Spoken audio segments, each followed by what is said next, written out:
Hello everyone, Tarek Patel here from SB Live. Another episode of the CIF-SOUTHERN section sit-down coming your way.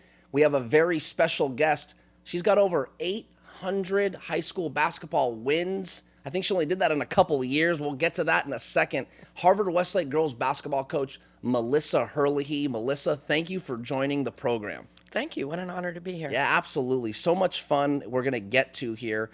You do have over 800 wins. That's a lot of victories. And before we get into kind of your origin story, how you might have gotten to coaching basketball, maybe you played, we'll talk about that in a second. I know you grew up in Texas.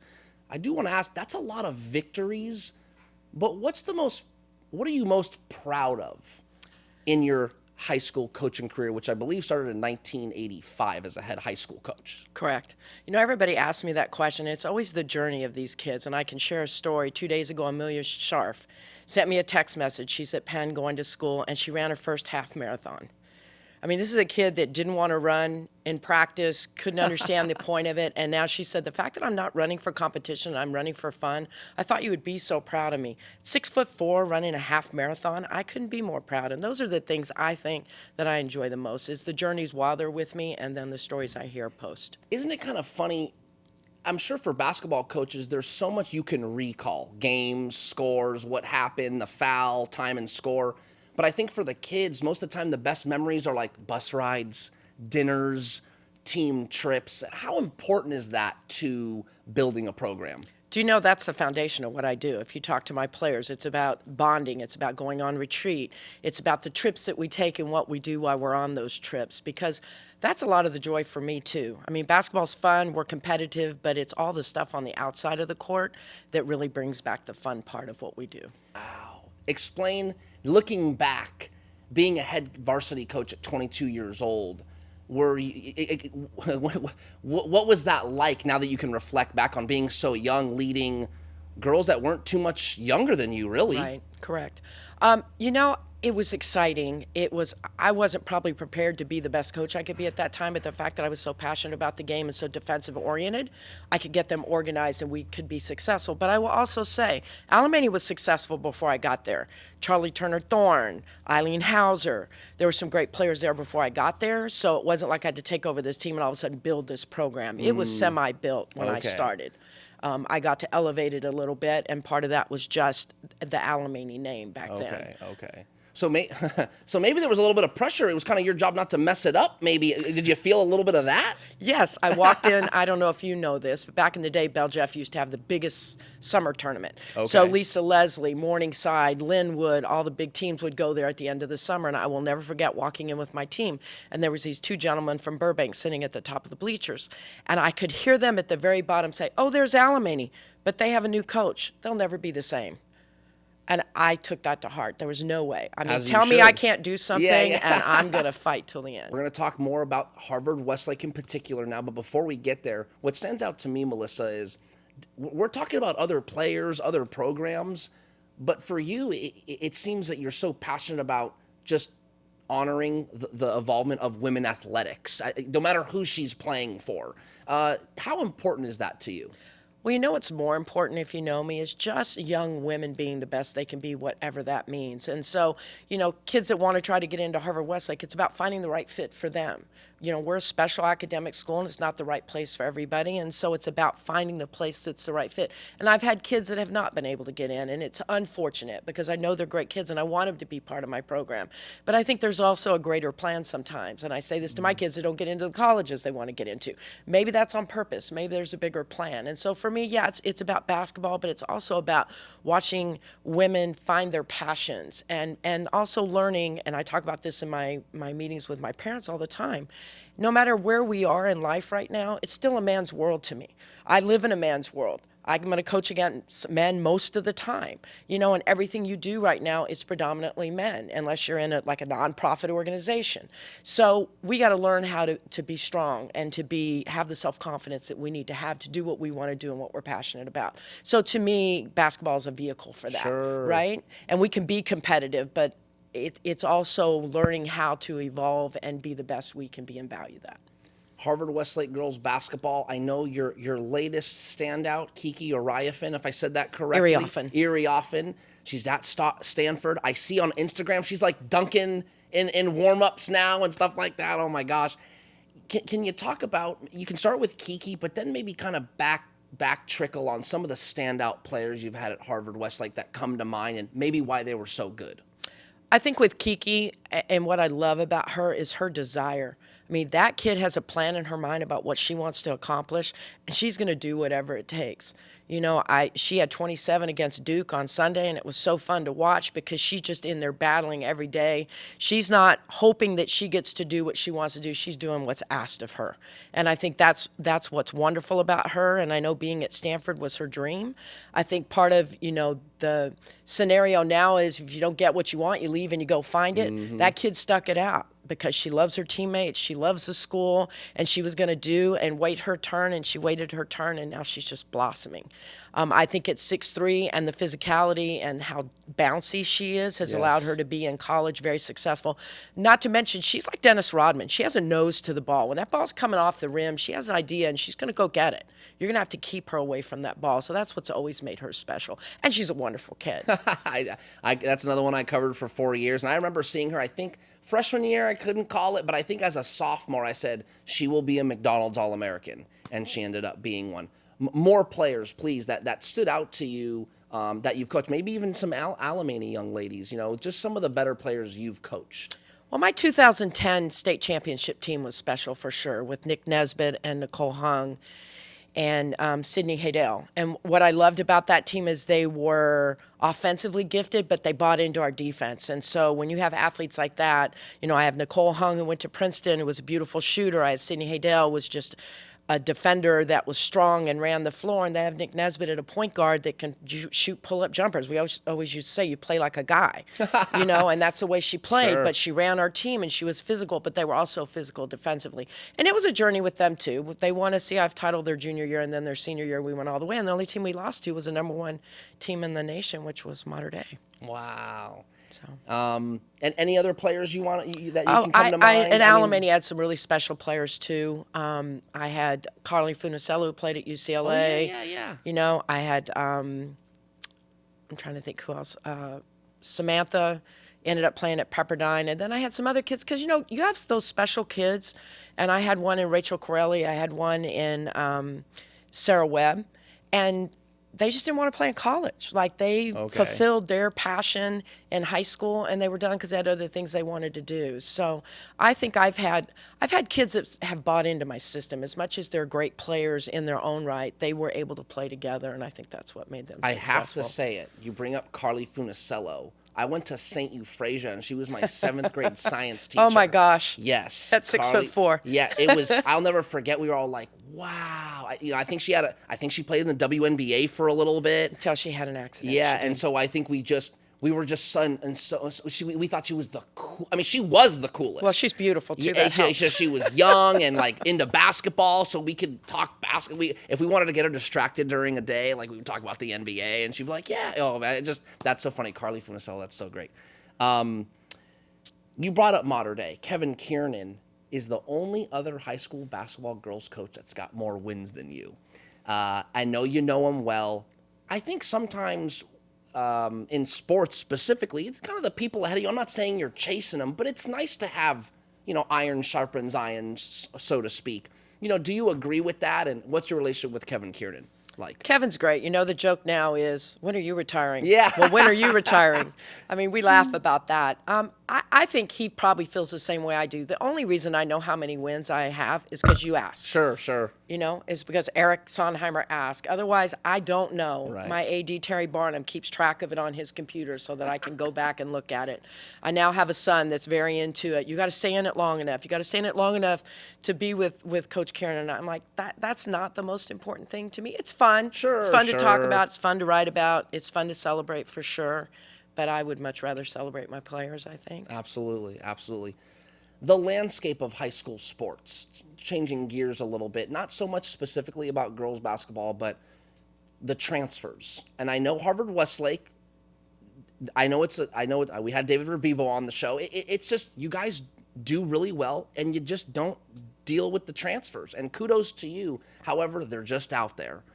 Right. Talk about what your thoughts are on just the transfer in high school sports and how it seems to be picking up pretty rampantly.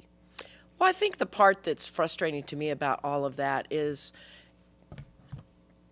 find a place that makes you happy and stay, and bide your time and work hard and be part of a program. As coaches, when we're trying to build a program and we have to worry about, again, not so much for me because academics is much more important, and that's what I talk to our families about, is come here for the academics. The basketball, you can go anywhere and get some great basketball, but I'm telling you, the education here is very different. I miss that community feeling, right?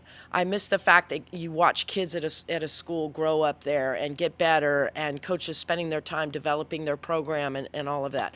I miss that part of it, and I think it's just, we've seen a lot of things trickle down into the high school game, whether it be the transferring, whether it be club basketball. A lot of things have changed the landscape, as you put it, to not necessarily the direction I would like to see it go. So you talk about the transfers, and I know every circumstance is different. If you had a kind of magic wand, and maybe there's a rule you would implement that might change, better or worse, what would you think could potentially, I don't know if the right word's fix, but for lack of a better term, help that transfer kind of era per se?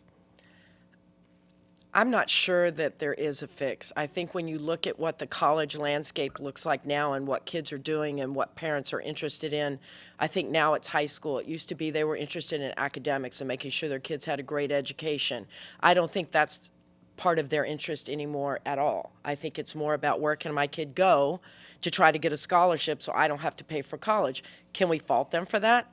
Not necessarily, but long term, what are we teaching our kids? What are the values that we have? That's the part for me that's missing, is that when we get into the real world, there's not going to be an easy fix. And what are you going to do? How are you going to sustain something that's tough for you?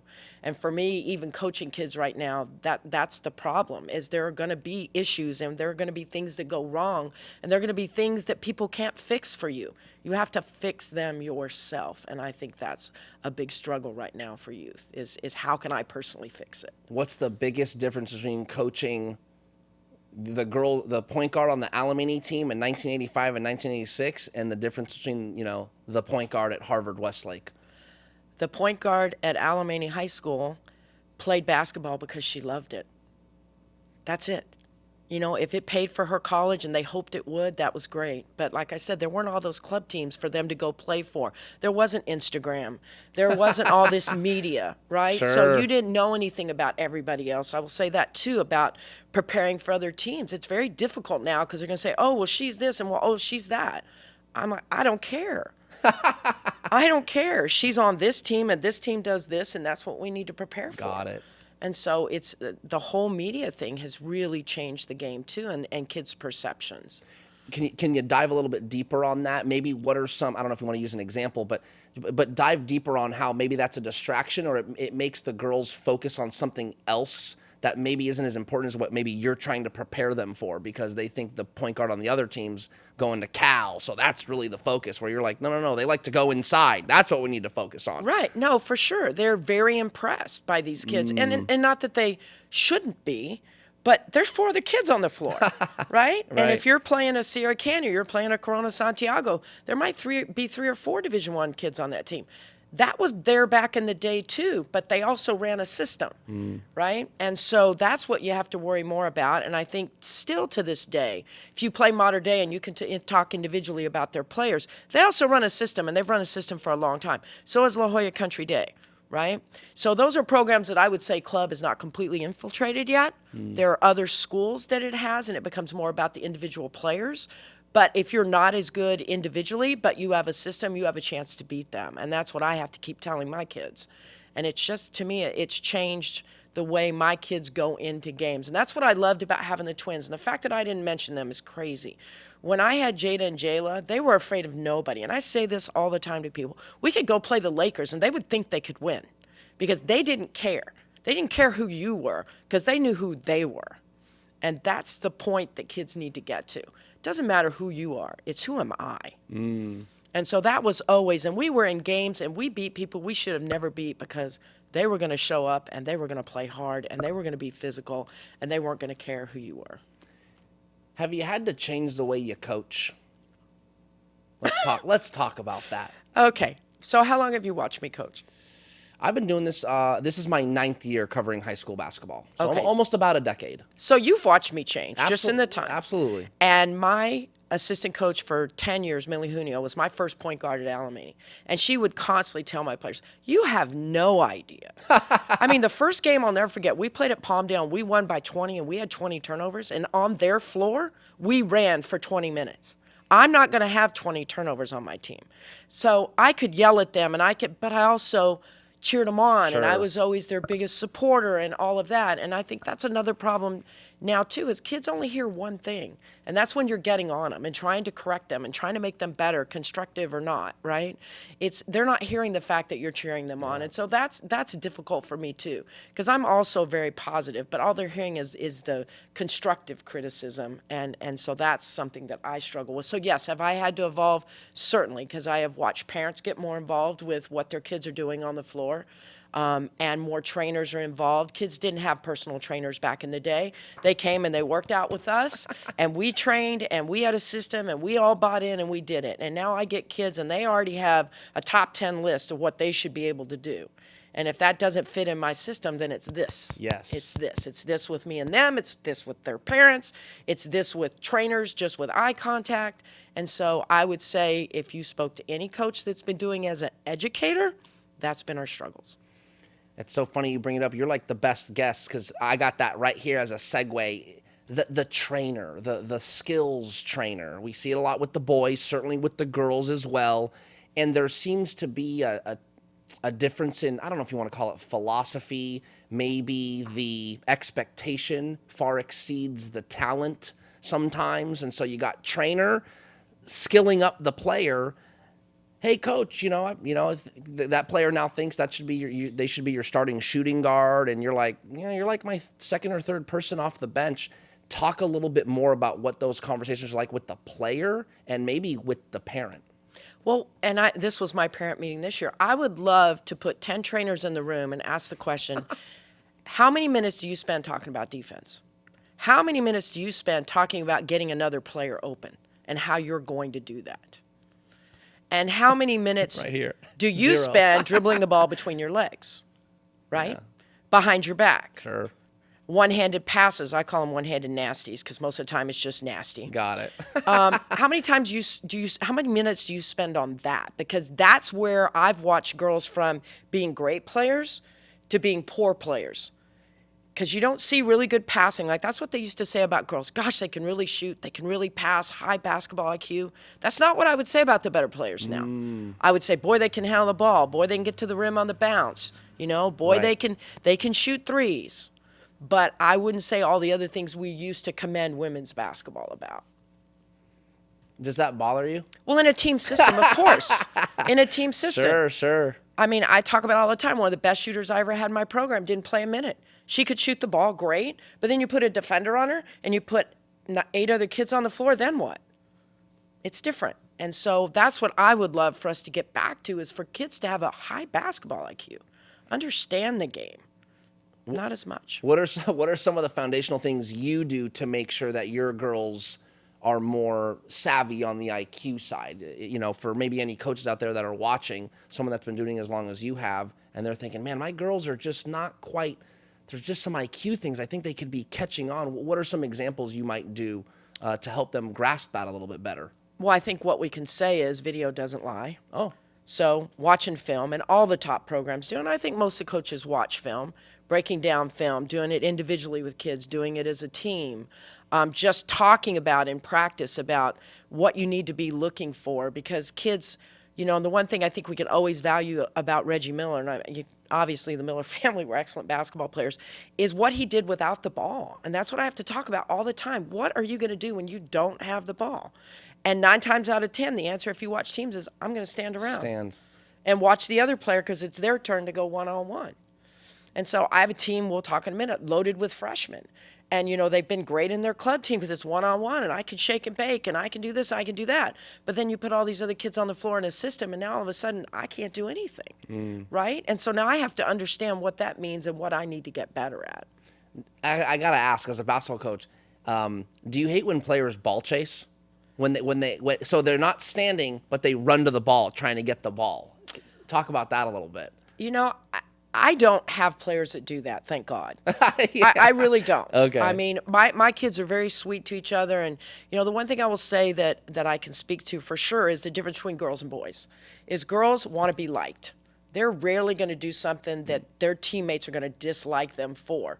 Now, there are certain teams you can watch because those girls don't care. But my kids care and they want to be liked. And so they're hardly going to correct each other because then what's going to happen? She's going to be mad at me. Oh, no. It's understanding constructive criticism and the trust that there needs to be. With boys, they don't care. They're going to do what they want to do on the floor. And they'll yell at each other because when they leave the floor, they're fine. Yes. Girls, when they leave the floor, they're not fine. Not quite the same. They're in tears or they're mad at each other or they're doing whatever. So going back to that whole bonding thing, that's why that's really important for us. So I can speak to, I don't really see that. But sometimes when I see it on other teams, I'm like, good for you. You want to take control. You're not afraid. So I think there's some positive, and then you've got to limit that a little bit. But I don't really have a problem with that. When player, parent, you mentioned it, it seems like maybe the focus more in high school sports is getting the scholarship, more than it used to be. What are those conversations like with your parents? You've touched on it a little bit, maybe a little bit deeper on expectation, the way you run your program, because a parent's thinking, okay, I'm going to put my kid in Harvard-Westlake. It's a great academic school, but yeah, we think our daughter's good enough to be a scholarship player at the next level. And, what are those conversations like? Well, I think the word scholarship means a lot to people because our school will allow you to go to almost any Division III school in the nation. So we can talk WashU, we can talk Chicago, we can talk Bowdoin, which is where Jamie's going to go. These are top Division III academic schools. So I think those are things that we kind of don't understand and don't look to do, right? And so sometimes it's not the word scholarship because there's financial aid out there too. And so that's the word I think we should look for because there's academic, there's athletic financial aid, there's all different types. And so to the parents now, the conversation that I have to have is, I know a head Division I coach that had 6 scholarships to give last year and not one to a high school kid. So the portal for them, right? That's the primary resource. It is, right? It is. It's their bank to go find what they need. And then if they see there's something in a high school kid that they might need down the road, but everybody's about the here and now. Even the colleges are, right? With coaches trying to keep their jobs or trying to get their program to a certain level. They want kids that can do something right now. They don't have the time. And they don't know if they'll stay. That's the other thing. Like you put time into a high school kid, they come to your program, they're going to sit for a year or two. They don't think they're going to sit, and then they sit, and then they leave. So I think the whole landscape is just confused right now. I feel like it's upside down in comparison to what it used to be. What do we really value? You bring a great point. I went to school in the Northeast, and you go out there, I think people here on the West Side, they don't realize how big of a deal Division III athletics is, especially in the Northeast, how great the schools are, how competitive the athletics are. Do you ever kind of tell parents, hey, you might want to go check out some of these other schools? You'd be surprised because I think there's almost a stigma on the West Coast about Division III athletics. Can you speak to Division III athletics a little bit? I can, and I will say our school does an amazing job. Each kid has a dean, and that is their job to find the schools that's a right academic fit for them. We work together about what athletically might be a good fit for them. So our kids have an outlet and a resource that they can use. And I didn't realize this till I got to Harvard-Westlake, that all these schools were even available. As you say, most people don't know about them. I have a very dear friend at Whittier who does an amazing job, Roy Dow, and he's very connected to the East Coast because he played there, coached there a lot. And so I'll call him in reference and talk about different schools for my kids to go to. I think Division III women's basketball is extremely strong because I think a lot of those kids are tweeners, right? They're not quite tall enough, they're not quite fast enough, but they do great things on the floor. And I think you look at the Ivy League that way too. I mean, they're wanting to be very competitive, but they also have an understanding that academics is very important. And so when people say, oh, you're going to an Ivy League school, well, those kids are good basketball players. It's just they might value the education a little more than going to some of the other schools they might have had a chance to go to. I don't know if you might have an opinion on it, but I do want to touch on it. The playoff system in high school basketball. Any thoughts on it? Well, I sit on a lot of committees, so there's a lot of talk. We're trying to do what's best, and with the landscape changing, we have to change too. So as you know, with football, they've gone to competitive equity of the current year. We're looking to do that for basketball next year. The difficult part of that is people putting their scores in, putting them in correctly so that the information is all correct. And it's really difficult when you look at the CIF office that has to try to control all that and make sure it's right. And it's frustrating to me because we all have phones. We all know how to use our phones, and so it's just not that difficult. But it's coaches taking the responsibility. Sure. I think, looking at competitive equity and then pulling teams out with the open division is the way to go that current year, because you just don't know now with the landscape. I might have been great last year, but if kids are transferring out, I'm not that team this next year. So we're assessing points to who you were, not who you are. Absolutely. Right? And so you take a look at my team, and we had high expectations, and now with my two best players out with injuries, we're not the same team. So that current information is going to be very valuable at the end of the year. Yeah, the open division, can you talk a little bit more about that? I think it's great because you're right, especially in basketball. You get like one or two transfers, that could really change your team. I think as media members, sometimes we call them pop-up programs because it's out of nowhere. Like, wait a minute, they got 3 guys or they got 3 young ladies. The open division seems to be a great opportunity to get those best teams into one tournament. Do you agree with that? Well, I think especially when you're talking about pop-up, which I would call AAU teams all going to one school. Sure, sure, right? Sure. I mean, it used to be back in the day you would criticize coaches for recruiting. Coaches don't have to recruit anymore. All they have to do is have the best product or the product that a parent's looking for, because the parents are shopping now. Parents weren't shopping before. They were being recruited. They're not being recruited anymore. I mean, maybe a little bit, but it's happening on the club level, and then Filters some of the through. high school coaches are coaching club, and that's all still going on. But I would say more it's parents shopping now and not coaches recruiting. Okay. And how does that? What are your thoughts on that? Just kind of that aspect of high school sports, on how it's becoming a little bit, I think anyone would agree, the last 10, 15 years, high school sports, there's more of a business side to it. Or maybe it's always been that way, but maybe it's more apparent nowadays. Apparent, I guess. Was that a play on words? Yeah, good point. Yeah. I think it is business. It's a bit, when you're talking about parents that are trying to get the education at the next level paid for, because you look at most of the universities, we're talking about $20,000 to $100,000. That's a lot of money a year. So they're trying to get that component done, and then moving on. And so I understand that. So I think it's twofold. I miss the community aspect, and the kids wanting to play for school and being proud to put on the jersey and the name on the front as opposed to the name on the back. I think that's where we've gone. So it makes it difficult as an educator, because back when I started coaching for the first 20 years, we all worked at the school. We all taught classes. We were all part of the community. And I think that whole scenario has gone away. Even down to, when you go to games now and you look at how people dress, coaches are dressing as opposed to the way they dressed the first 30 years of my career. You very rarely see a coat and tie. You very rarely see slacks and a sweater or not. It's jumpsuits. Jumpsuit, yeah. It's jumpsuits, and part of that, you look at COVID and the colleges going that direction because there were nobody there, so they would just wear what's comfortable. So now it's about what's comfortable. And don't you think that's what it is in general? It's about what's comfortable. There's so much pressure nowadays from parent, player, the rat race of it all. How important is fun for these kids, and is it kind of lost on them sometimes? No, I think it is, and I think fun has changed. I think fun for me is being competitive, and all the time that I've been alive in sports, being competitive, being the best I can be, trying to win has always been the fun part for me on the floor. Off the floor has been the relationships that I've had and built, and the trust and the fun that we have off the floor as well. I think what's lost in fun right now is that the kids are trying to please so many people, and they're not pleasing themselves. When they leave the floor, they're worrying about, did I make everybody happy in my life? When I get in that car, are my parents going to be proud of me? But instead, I feel like they need to be proud of themselves first. Well, I hope you had some fun today on the Southern Section Sit Down. Melissa Hearlihy, thank you so much for coming in. I'm Tarek Patel with SB Live. Don't forget to go to scorebooklive.com for all the latest high school sports content across the country, especially here in California on the CIF Southern section. I'm Tarek Patel. Thanks for watching and have a great day.